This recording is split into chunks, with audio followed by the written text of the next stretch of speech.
안녕하십니까. 함께 열어가는 서강의창 서강TV 뉴스입니다. 최근 서강대학교에서는 2022 학생회 구성을 위한 선거가 진행되었습니다. 하지만 여러 가지 논란이 제기되며 그 과정이 순탄하지만은 않았던 것으로 보입니다. 자세한 사항을 김일호 기자가 전해드립니다. 지난 20일 선거운동본부연합은 2022년 학생회 선거 기간 동안 발생한 여러 문제에 대한 입장문을 게시하였습니다. 이에 중앙선거관리위원회는 지난 21일 입장문에 대한 답변을 게시하였지만 돌아온 것은 학생들의 냉소적인 반응이었습니다. 답변 중 가장 문제가 된 부분은 선본에게 책임을 전가한 듯한 발언이었습니다. 서강TV는 이와 관련하여 양측 모두의 인터뷰를 요청하였으나 중선관위 측은 답변이 없었습니다. 선본 측의 입장을 우선 전해드리겠습니다. 중선관위 2차 입장문을 보면은 선본은 정말 최선을 다했냐? 회의감이 든다. 이런 식의 발언을 확인할 수 있습니다. 선거운동을 정말 열심히 한 선본임에도 불구하고 중선관위의 공식적인 입장문에서 그런 책임 전가하는 발언은 매우 무책임하다고 생각했습니다.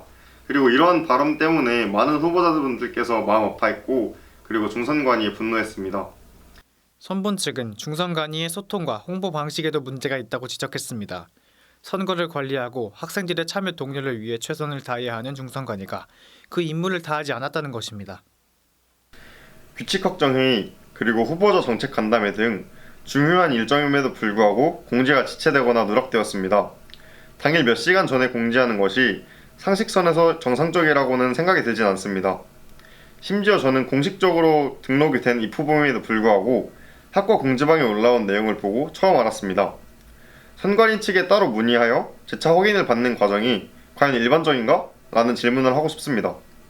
재투표 종료 당일 오후 10시에 진행한 연장투표 및 선거인 명부 관련 회의도 전혀 공지받지 못했습니다.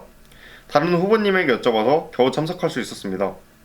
해당 회의에서 이후 중선관위 측 입장이나 연장투표에 대한 공지를 선거에 관련된 사람들을 포함해 모든 학우분들께서 잘 알 수 있도록 확실하고 신속한 공지를 요구했습니다.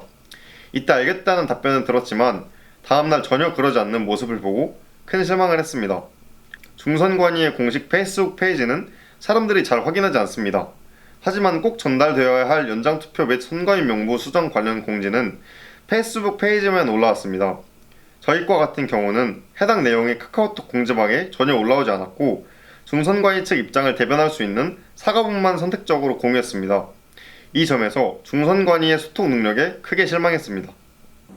선거는 이미 종료되었지만 앞으로 이러한 사태가 다시 발생하지 않기 위해서는 학생사회 주체들 간의 건설적인 피드백이 필요한 시점으로 보입니다. 서강TV 김일호 기자였습니다. 이상으로 서강TV 겨울학기 특보를 마치겠습니다. 시청해주셔서 감사합니다.